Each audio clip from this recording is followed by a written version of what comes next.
Shalom, shalom, shalom, graça e paz do Senhor em sua vida, em nome de Jesus. Estamos aqui no Devocional Atos capítulo 22. A gente já começa a ler o livro de Atos, mas antes a gente precisa convidar o autor do livro, o Espírito Santo, para nos ajudar. Vamos convidá-lo? Coloque a mão no seu coração, feche seus olhos, vamos falar com o Espírito Santo. Querido amigo, Espírito Santo, eis-nos aqui. Estamos aqui para te ouvir, te obedecer, fazer a tua vontade em nossas vidas. Nos rendemos a ti, declaramos nossa mente e nosso coração cativos à tua voz. Que seja feita a tua vontade em nossas vidas, em nome de Jesus. Que venha o teu reino sobre as nossas vidas, em nome de Jesus. Em nome de Jesus, tira as escamas dos nossos olhos, o tampão de nossos ouvidos. Tira todo empecilho, todo obstáculo que não nos deixa nos achegar a ti, que não nos deixa te ver, te sentir. Em nome de Jesus, remove toda a sujeira, toda a manchinha do nosso coração. Nos faz novas criaturas, em nome de Jesus.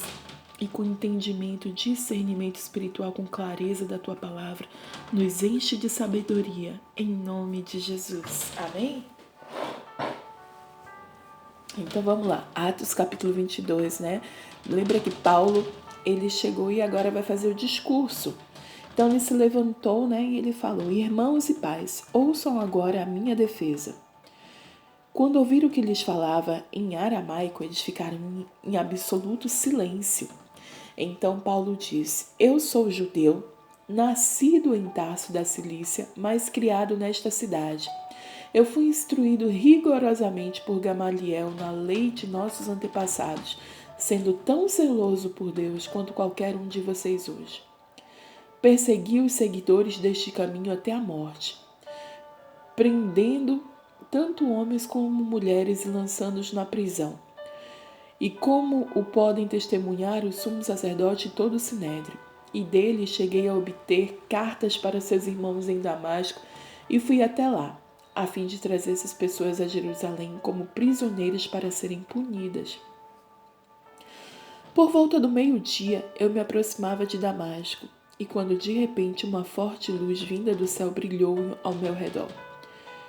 Caí por terra e ouvi uma voz que dizia: Saulo, Saulo, por que você me persegue? Então eu perguntei: quem és tu, Senhor?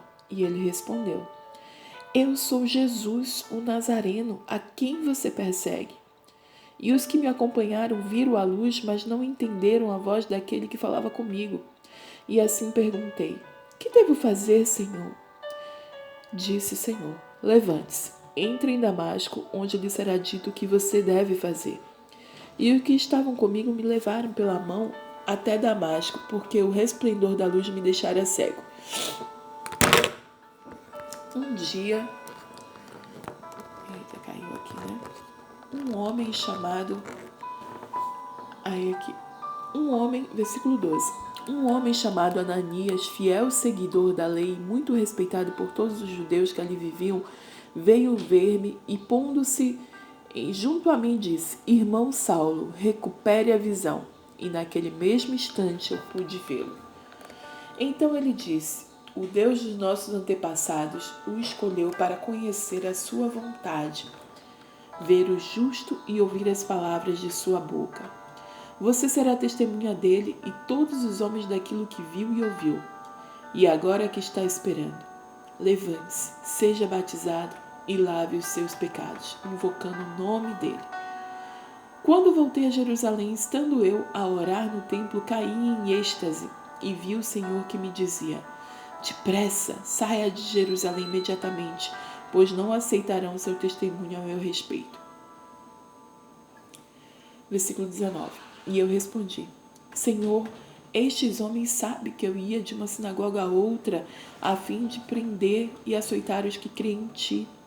E quando foi derramado o sangue da tua testemunha Estevão, eu estava lá dando minha aprovação e cuidando das roupas dos que o matavam.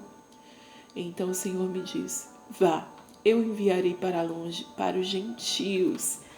Ai, gente, esse início, né, do discurso de Paulo, porque tem muita coisa para falar, me conforta tanto o coração, porque Paulo praticamente era um assassino, né? Ele era cúmplice. Ele está falando aqui, esses últimos versículos mostram justamente isso. Ele era cúmplice de um assassinato. E ele está justamente falando, né, que ele confessou isso a Jesus. Que quando Estevão estava ali sendo assassinado, Paulo estava ali junto, estava aprovando e estava cuidando da roupa daqueles que matavam Estevão. Então era como se fosse um homicida, e ele torturava os cristãos, né? E ele queria prender, não só aprisionar, mas torturar mesmo. E ele estava de acordo com a morte de quem acreditava em Cristo. Então, assim, isso conforta muito o meu coração, porque seja o que for que a gente faça, né, a gente tem uma chance em Cristo, a gente tem uma oportunidade. Se a gente está caído, seja nas drogas, na bebida, seja no cigarro, seja em homicídio, né, homicídio nas costas. Eu conheço pessoas que praticaram homicídio e que foram totalmente transformadas por Jesus. Paulo, a gente está conhecendo aqui a história de Paulo, mas eu conheço pessoas da minha família que foi dessa forma e que hoje são canal de bênçãos extremamente usados para a honra e glória do Senhor. Não justifica o homicídio, as pessoas têm que pagar pelos pecados. Inclusive, Deus, ele não apaga nossos pecados, né? O pecado está ali, a consequência, todo pecado tem consequência, a gente deve pagar pelos erros, mas Deus, ele tira a culpa, a acusação, ele joga, quando a gente confessa o pecado e se arrepende verdadeiramente, ele joga o nosso pecado lá no mar do esquecimento, porque ele não vai voltar com isso para nos acusar. Isso não vai ser motivo mais de dor.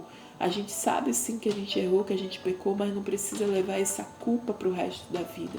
O inimigo muitas vezes vai querer trazer como acusação, vai querer trazer como peso nos ombros, mas o Senhor diz que já levou sobre si, né? Jesus levou sobre si lá na cruz, ele morreu pelos nossos pecados. Então nós temos sim oportunidade, nós temos chance, seja o que for, seja uma mentirinha, que a gente não deve dar cor à mentirinha, seja uma mentira pequena ou grande, continua sendo mentira e é do mesmo tamanho de um pecado, sendo um homicídio, sendo um aborto, seja um adultério, seja a lascívia, seja a luxúria, seja a glutonaria, seja sexo ilícito, o que for, nós temos chances no Senhor, porque Ele nos dá essa oportunidade de a gente identificar o pecado, de a gente reconhecer o pecado, de a gente pedir perdão pelos pecados, de a gente se arrepender genuinamente, e aí zera tudo. Zera a vida, zera tudo, a gente pode voltar. E eu experimentei isso recente. E é muito bom saber que o Senhor está de braços abertos para nos dar essa nova oportunidade, para nos abraçar, para nos acolher. Então, seja o que for que esteja te impedindo de se achegar a Deus, saiba que você pode reconhecer esse pecado.